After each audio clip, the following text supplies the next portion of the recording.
actually going to get down off the stage so that you're not tempted to look at me. You're going to watch the pictures here.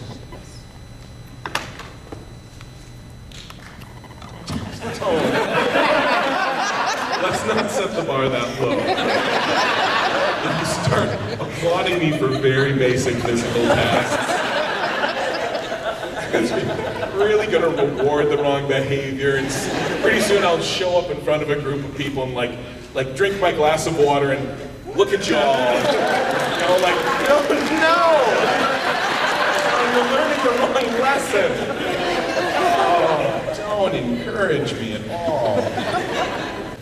The top one is my favorite.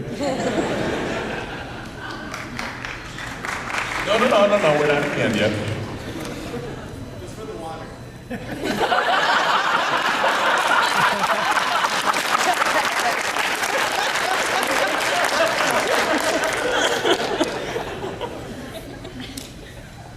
Because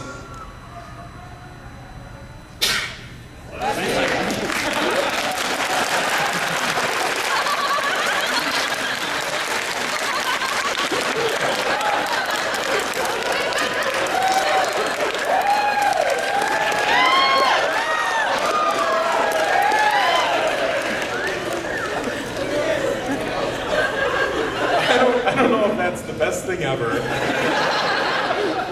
or if that's everything that's wrong with America.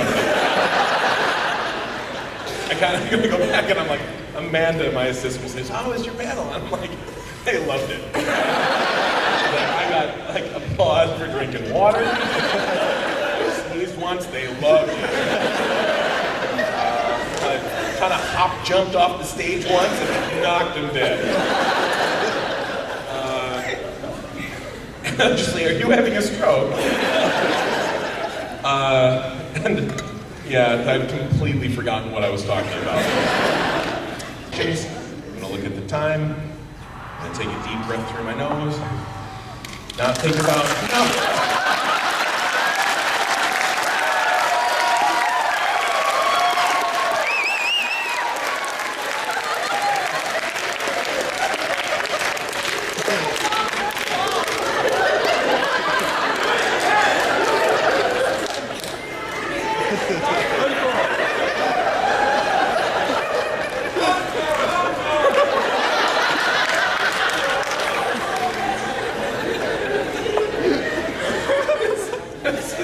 it's so funny. It's so bad for me. Like, everyone that I know knows that they kind of have to constantly tear me down. I will like go mad with power, right? And I think about my little boy, where, you know, like, if you're around a 2-year-old or a 3-year-old, and like anything those little kids do or say, it's like so charming. You know what I'm talking about. You see these little kids and they say something, they're like, "That chair is a big chair and it is not for babies." And you're like, "Oh, that's the sweetest thing I've ever heard in my life." It's just because they're saying it, right? And as mammals, we're programmed to adore these children so we don't consume them. Like, that is actually true, right? But the problem is like, there's a difference between like a 2 and a 3-year-old, and then somewhere between 4 and 5, they stop being charming. I mean, they're still cute, and if they're yours, they're still your kids, you love them and whatever. But at some point, like, this child glamour wears off, and you know what happens, because those are the kids that come up, and they're like, hey, look at me, do this thing, and they're like, and you're like, what? And they're like,